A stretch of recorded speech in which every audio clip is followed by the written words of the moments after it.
Hello guys, welcome back again sa aking channel, A Day in the Kitchen as a HM student. Kaya't halina't mag-aral at matuto dito sa Our Lady of Lourdes College Foundation. Let's go!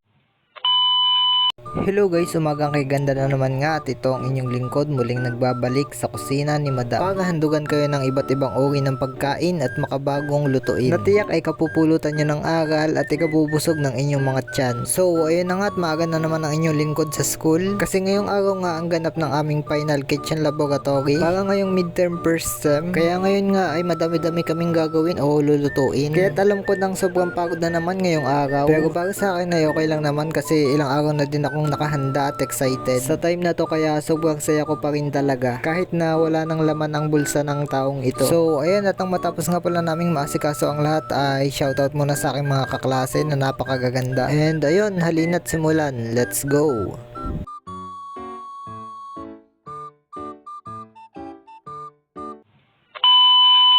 So eto nga pala, pinakikilala ko sa inyo ang aking kapartner for today sa pagluluto na bukod sa napakaganda ay napakasipag at bait pa, abay talaga naman. So ayun, pasensya na pala kung masyado magulo ang aming mga gamit. Naubusan na kasi kami ng station kasi masyado din kaming madami, kaya dito na kami napapwesto sa one table. So ang gagawin o lulutuin nga pala namin ngayong final ay tatlo, at ang napili nga pala naming lutuin ay tinatawag na steamed pork adobo para sa main course and creamy corn soup para naman ito sa soup, at ang last ay tinatawag na tamales para naman ito sa dessert. So ayun, at ipapas forward ko muna to, kaya't halina't pagmasdan at simulan ang pagluluto. Let's go!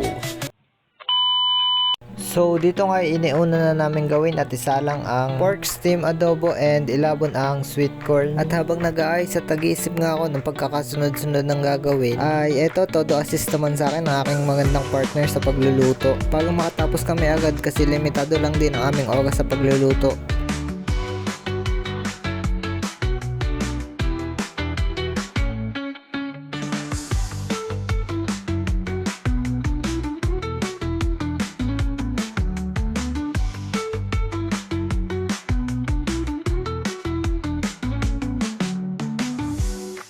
So dito nga ay pagkatapos na namin mahango ang mais ay isinunod ko na gawin ang tamales kasi ito ang may mas madaming proseso o gawain, kasi after lutuin ang hapkok ay ibabalot naman sa daon ng saging at lulutuin ulit bago matapos. At kailangan din itong mabantayan kasi baka masunog o kaya mag-amoy sunog, and syempre kailangan din itong haluin habang niluluto kasi kapag hindi ito hinalo ay kakapit ito sa kaldero at mas lalo lang mahihirapan pag ganun at baka magka-problema pa sa paggagawa ng tamales.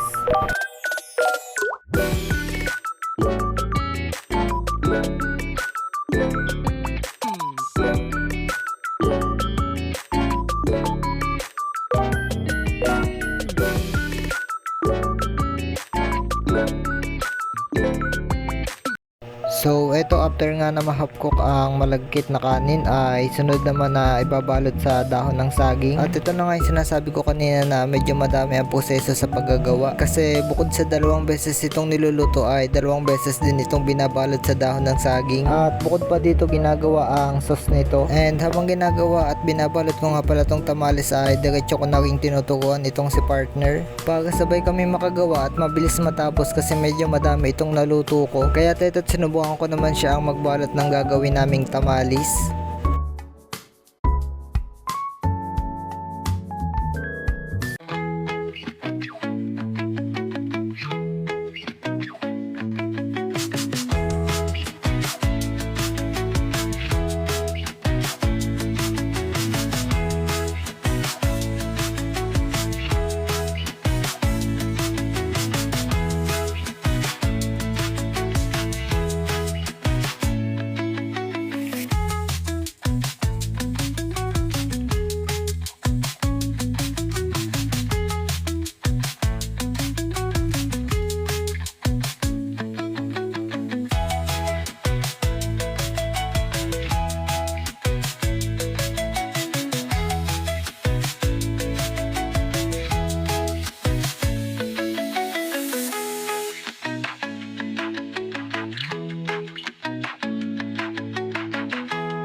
few moments later.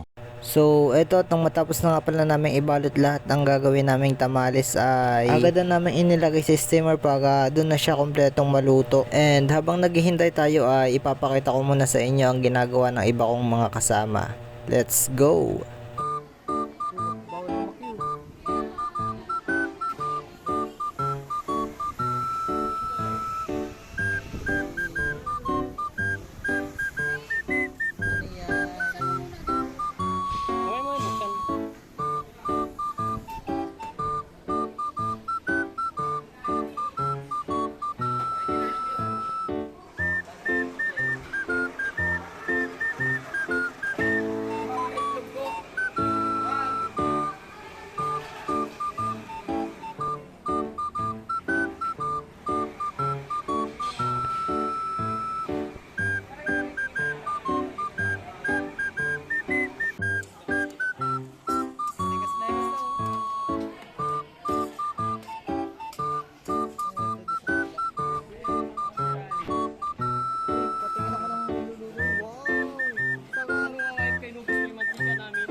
Sama mo sa vlog, bro.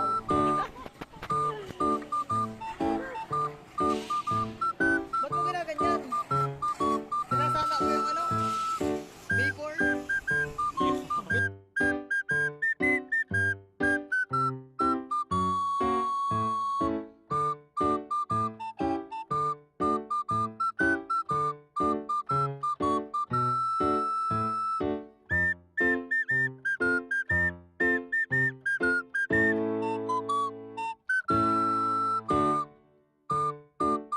So, ayun, after nga pala namin makatapos sa pagluluto, plating at sa iba pa naming gawain ay sunod ko naman ipapakita sa inyo ang result ng aming mga natapos. Let's go!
A few moments later.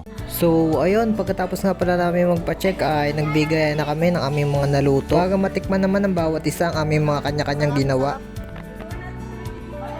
And ayun, thankful naman kami at masaya kasi naging okay naman ang resulta ng aming lahat na ginawa. Kaya gusto kong batiin ng congratulations ng aking mga kasama at kaklase. So, ayun lang, thank you for watching and see you next vlog. Bye-bye!